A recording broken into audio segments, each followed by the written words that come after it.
Welcome to the Minter Dialogue radio show, lucky show number 13. Mitch Joel is a repeat offender on the show. He's a friend, a source of inspiration, and always with great viewpoints on what's going on in digital media.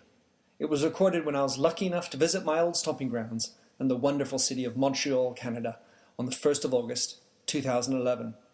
If I've delayed the release, it's thanks to the wonderful August holidays. All the same, I can assure you that the content remains totally fresh.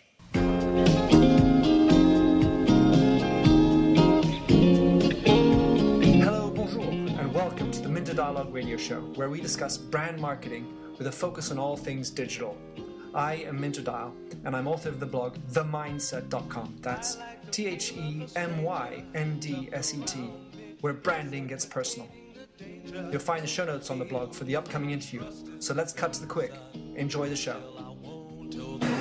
This is Minter Dial of the Minter Dialogue radio show. I'd like to say it's a special Parisian media hack. So I am here with Mitch Joel in Carté, a beautiful restaurant. We recommend it for a wonderful brunch in downtown Montreal. And so Mitch, just to remind us who you are and what you do. Hey, that's a steal. My name is Mitch Joel. I'm the president of Twist Image. It's a digital marketing agency, and I've got a blog and podcast and book all called 6 Pixels of Separation. And so, Mitch, now you have a lot of clients, and obviously you've done a great job getting them to be digital. When you're talking to a client that's a new client that says, "Well, I want to get into the digital game," how exactly do you compose their social media strategy? How do you go about that? I call our head of strategy, and they do it. I was just talking to someone the other day about this, that I've become very tired of doing the convincing business. So the first thing is I tell people I'm not in the convincing business. Like, come in and tell us why this is important. Usually not the best client for us. So the clients that come to us are traditionally people who have defined budgets. They understand where it fits in their marketing mix. They simply need the outsourced agency model, which is really what we provide. The process for us has changed dramatically over the years. It really used to be about this sort of looking at the business model and coming with ideas. In the past couple of years, our head of strategy has really taken on to look at other areas of the world. And we're talking about things as dynamic as ethnography and things like that. So we have some pretty different types of characters in I think there's about 10 or 11 people in our strategy department now who do this. And I think for us, the net deliverable in a good strategy deck is one that not only looks at what the brand should do, but what's happening in the environment. And so the best sort of illustration of that would be, we're working with an insurance company. We're working with an insurance company, and they want to sell online. And the traditional question you would get is, so tell us who is doing it best and what they're doing right. We've sort of noted along the way that that's actually probably not the best way to do it. What we like to do actually is take a look at who is selling best. What are some of the things they do to make themselves the best sellers of whatever it is they sell? Can we then track that back to something relevant in their industry? Or is there a complementary industry, which is sort of the new thing we like looking at, which is complementary industry. So look at maybe other industries that service a general population. Or let's say you're Nike, look at people who may be marketing more dynamically to youth or women, depending on what the market segment is. The deliverable for us is ultimately a presentation. The presentation usually is a sort of summation of where we're at. But at a 40,000-foot view, it's also a vision. And it usually is in some form of a vision statement, the sort of point in time that we could say, if we do everything right, we'd want to be known as this. And then it really is driven by the tactics and the deliverables, timelines, budgets, and all that sort of what I call the boring stuff. Mm-hmm. Ultimately, what we're trying to do, though, is get to a point where we want to really drive an internal concept. And what I mean by internal concept is, how do you restructure and reorg your organization to best affect this new world? Our argument is not because we're a digital agency, but it's a digital first posture that brands have to have, right? You just can't be the web is part of our, or mobile is part of our marketing strategy. The truth is, no matter what you and I talked about over breakfast, if you gave me inclination of a book, of a service, of an app, I'm not going to the retail level or to my phone to speak to a sales rep. My digital first posture is go online, go somewhere and see what else I can gather about that type of strategy. It's beautiful. Certainly, I mean, it may be the easy part per se to consider the strategy, but the part that I see as hardest is the reorganization of the people internally. Yeah. And I see that, while not necessarily fun, because it's quite complex, I think that has to be more and more of a part of the consultancy work that an agency provides. Is that what you're basically saying? Yeah, well, I mean, there's the old trucker saying, if you can't change people, you change people. Right, and it's like as harsh as that sounds. No country for old men. We live in a world now where if you are tied to very traditional ways of conducting business without a vision of this world, or you look at it with sort of that smirk or the sort of like, oh, that's not our customer. It's a bit of a doom on you, because I don't see, when I look 3 or 4 years out, and I'm not a fortune teller, but I'm pretty pragmatic. I don't see a world that looks anything like the world, one we're currently in, or the world we were in from a business and infrastructure. So yeah, I think that if a company says we're interested in becoming more social and we want to embrace social media more, tactics and strategies won't do anything if there's not a belief chain within the organization that leads towards that. People talk a lot about how customer service made Zappos $1 billion business. Potentially. I actually think it was an internal structure that looked nothing like any other organization before from a retail or shoe selling perspective that put it on a runway that could actually leverage the fact that there's a social world and how it works. Right, and plus in that infrastructure you're talking about also the communication style and the channel that helped fluidify information. Yeah, I mean, a lot of it, a lot of my sort of thinking around that, it was derived from WikiLeaks, believe it or not. Not from a legal standpoint, like, my legal feelings about WikiLeaks are very different than my philosophical ones. And my philosophical thoughts of WikiLeaks are that primarily we live in a world where businesses and government have made every single attempt to keep every single thing private and secret for no real reason. And so the initial posture that people have is, how do you hack that? And how do you figure out why they're doing, if you're hiding something, there has to be a reason, that type of logic. If businesses and government had a posture of public and transparency and openness, and then actually maintain a level of strict security for the things that needed to be that way, I think the public would have a much better appreciation or desire to have that. So it sort of speaks to, if a business wants to be social, the posture can't be, but everything has to be secret, and we don't want anything to leave here, and we don't want our employees on Facebook, and we don't want anyone talking, and that doesn't really work. Well, actually, if you know what you want to keep secret, then you don't have to spend your energy trying to keep everything secret. Right. A little bit more focused and contained. So when you're creating a social strategy, do you generally have a distance and timeline as to how far down you can set up an editorial content? Yeah, well, I think the level before editorial content is just a sort of sheer tactics, right? What channels are you going to use? What are the sort of campaigns or initiatives within them? Text, images, audio, video. Then once you've sort of defined that on that schema, you can start looking at the content. I always say that if we do everything right, it'll be too successful for the company. I mean, they won't be able to handle what happens back, and it's a happy / terrifying problem to have. But the truth is that I believe you need an editorial calendar to set structure and set pace and set an organizational expectation.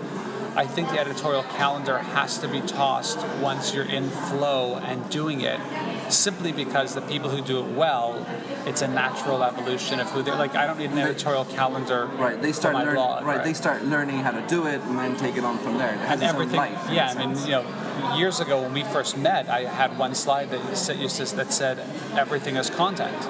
And people used to sort of look at it like, what's he talking about? But I mean, it's true. I mean, here we are talking, you're like, we should record this, and it becomes content that's shareable with the world. I just did a podcast yesterday with Mark Schaefer, who lives in Knoxville, Tennessee. And he sent me this really nice email after saying how much he gets out of it and how much he benefits from it, and it's mutual. I mean, when I'm speaking to people who are smart, it inspires new thinking and new ideas and things like that. But what's amazing about it is that these are conversations that we used to just have in isolation, and we tend to like emails, one-to-one, separate. Right, and in my book, I talk a lot about that sort of distribution of tribal knowledge. Someone comes to work for your company, you sort of give them this roadmap of what it is, and it can be innocuous things like where's the bathroom, and this is where your office is, and here's how. Who are the funny people? Right, and now we have these internal wikis, right? We have these platforms where like this tribal knowledge is shared. So one is it's not wasteful. We're not repeating the same thing over and over again. But more importantly, what we're actually doing is making all of that information content, and that content isn't just one way or bi-directional. It becomes shareable. It becomes upgradable. It becomes three-dimensional. And to me, the most exciting part about an organization, an editorial calendar, or anything like that is when it goes from two-dimensional to three-dimensional, right? An editorial calendar, it's like two-dimensional. It's on an Excel sheet. Right. Tomorrow I'm going to blog about management. Done. But when you start really getting into it and doing it, it becomes three-dimensional, and you start realizing that, here's Mitch, I can grab an audio podcast with him, and let's shoot some video, right? And that's, to me, when content becomes real content. That's beautiful. All right, so I'm going to switch into Google Plus and Facebook. So obviously a hot topic. Google Plus seems to have 20 million users already. Facebook at 700. But notwithstanding that, how do you think it's going to play out? Where do you? I mean, I was wondering just to give one couple of thoughts. One is China. Neither of them are there. Mobile, I would say undecided. How do you think it's going to play? I mean, look, you have to go back a little bit in time, and when people ask about Twitter's popularity, what I usually sort of point to is the fact that Twitter was the first social network that wasn't only good for mobile, that was probably better on mobile than a web experience. And when you have that untethering, and it's something that's simple and easy, 140 characters, things like that, you see what happens. It sort of takes off. And so I was a little bit surprised with Google Plus. I'm a huge Google evangelist. I love the brand.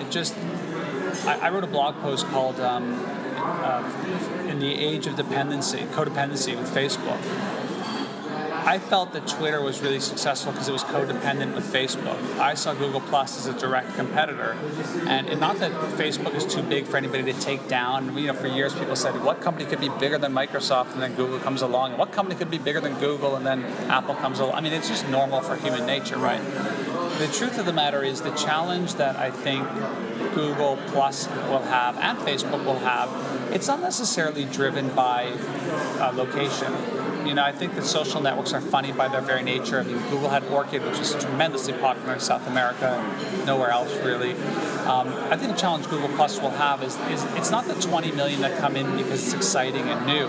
The challenge is how do those 20 million people get everyone they're connected to now come over? And when they come over, what's being offered there that made it more valuable than where they already were? Some argue that it's this whole idea of circles, and that I can actually put Minter in a certain category and only connect to people like Minter in that category. I think the average person, 120 connections, I don't know if circles are all that important. I can see them being important for Chris Brogan and Gary Vaynerchuk and Amber Naslund and maybe to a lesser degree me. But it's also emotional. I don't need circles. I'm happy sharing everything I put online with everybody. It's the way I am, right? It's also part of my human nature. And I think part of it is because of my media history. I think a lot of people aren't media savvy, and they don't understand that when they put something up, they're broadcasting it to the world. It may be private now, but eventually it could be opened up, it could change, it could shift. Facebook does a lot of that bait and switch to people. They're not bait and switching, they're evolving, and it's just not to people's liking. So I wish I could tell you, it's going to be a Google Plus world or a Facebook world. I think there are going to be people who like one platform over the other. I have a hard time, I don't want to say can't, because can't's a hard word. I have a hard time imagining a world where people are doing both. Like, can you imagine uploading pictures of your family in two different places? So to me, it speaks wonders to that sort of unified profile, that unified avatar. I think if we can get closer to a world where I have one profile that's mitchjoel.com and I can import that into, I think that would ultimately be the win. But the Uber platform. But that doesn't make a great business model for any of the other people. So one of the other thoughts I have, whether it's Google or Facebook or whomever, is that there's been a concentration around certain platforms. There was a splintering, and then there was a concentration, and of course there is re-splintering. But as we've had this concentration, it strikes me as very clearly written on the wall that the cost of acquisition on these bigger concentrated circles is only going to get more and more. So how fast do you see that happening? And do you think that there's also going to be a similar effect in the social component of acquisition of... Yeah, I mean, that's harder to tell, but I mean, Google Plus has spent a bit of time telling people to please not create business profiles yet in brands. And, obviously they're working on some sort of smart business platform to make that work. The challenge is the circle then. So now Minter has a circle for brands. And suddenly those brands are not integrated with my friends and my social network. They're completely isolated in their own world. I'll look at it occasionally because I love Apple, I love Dell, but it's not part of my constant flow as it is in other areas.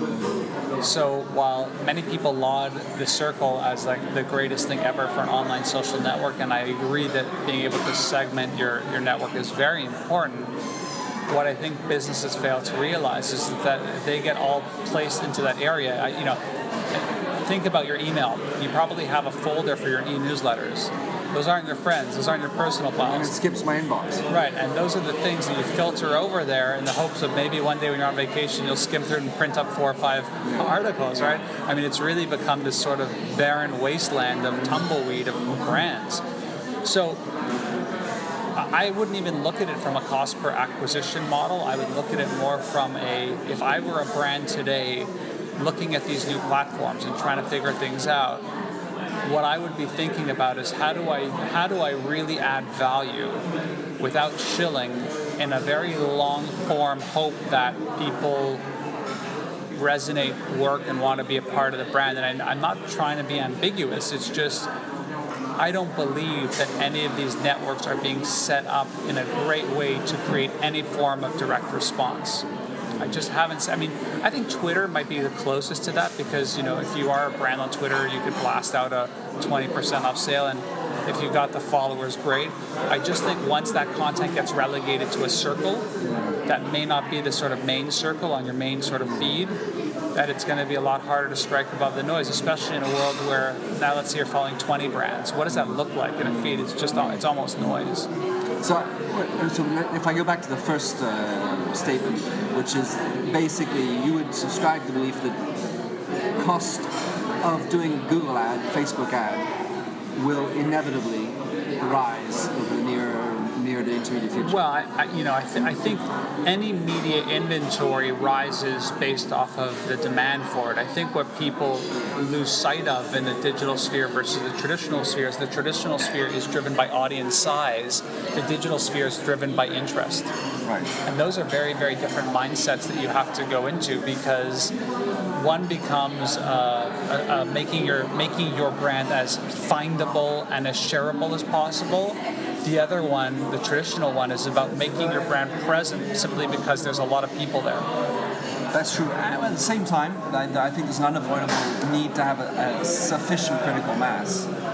Sharing an interest between 5 totally passionate people. You have to be very careful. Like, Sheryl Sandberg spent a lot of time going across countries telling people that, Facebook has a bigger audience than insert your favorite TV show.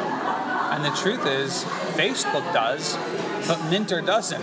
Right. Minter has an audience of 120 people. Right. And what Facebook should be saying is, we're not bigger than the biggest TV show.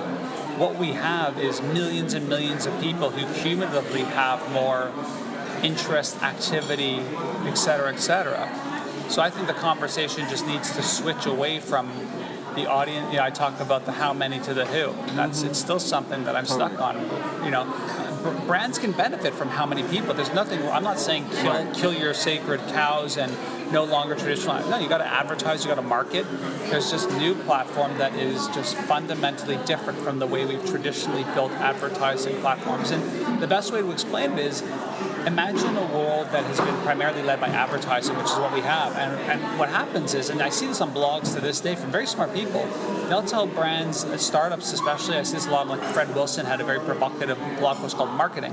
And he said, the best startups don't market. Someone once said recently, Google didn't start marketing till the Super Bowl. They're wrong. Google and startups don't advertise, but they are always marketing. Totally. And I think that that's the paradigm shift. The paradigm shift is, one, we need to stop confusing advertising with marketing. Two is we need to elevate. And the elevation to me is moving towards a marketing world versus a advertising-driven marketing world. All right, Mitch, thanks again for coming on to the show. I wanted to ask you a last question. So, Twist Image, what is your most proud, one of the best campaigns you've done that people could go and visit, check out? It's probably, I don't know if it would be perceived as the most sort of like breakthrough, but the actual work that we're doing with the dairy farmers of Canada, don't laugh.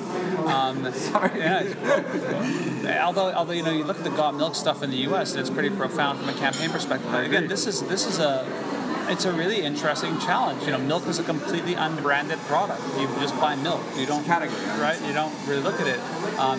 And the work that they're currently trying to do to obviously maintain and grow consumption, which is an important part of our health and our world, et cetera, et cetera. It's been really interesting experiences working with them to create sort of real experiences around what would keep especially young people interested in the world of Red Bulls and Coca-Colas and vitamin waters and things like that, of how do you make milk part of the interest. And so we're doing this stuff over at getaloadofmilk.ca that, check it out. It's just a different perspective of getting young people interested in milk. And our whole new kick now is this thing called Recharge with Milk post-workout. So instead of having Gatorade or an energy drink, why not have chocolate milk, which is actually substantially better for you from a health standpoint. So that's been a lot of fun. Constantly doing a bunch of campaigns with TD and a whole bunch of fun things there. With TD? TD is a big bank here in North America. And just having fun. I always follow the blog. I've always got stuff on my blog also. Well, that's for sure. Anyway, Mitch, thanks again for joining me. It's always a pleasure to hang out with you. It's good. And stay in touch. You got it. Thanks for having listened to this recording of the Minter Dialogue radio show. You'll find the show notes on themyndset.com, TheMyndset, where you can also sign up for my weekly newsletter. If you like the show, please don't forget to click the handy Facebook like button or tweet it out. And if you speak French, you can find my other French language interviews on minterdial.fr. In the meantime, please come join the conversation at The Mindset or catch me on Twitter at MDIAL. Happy trails.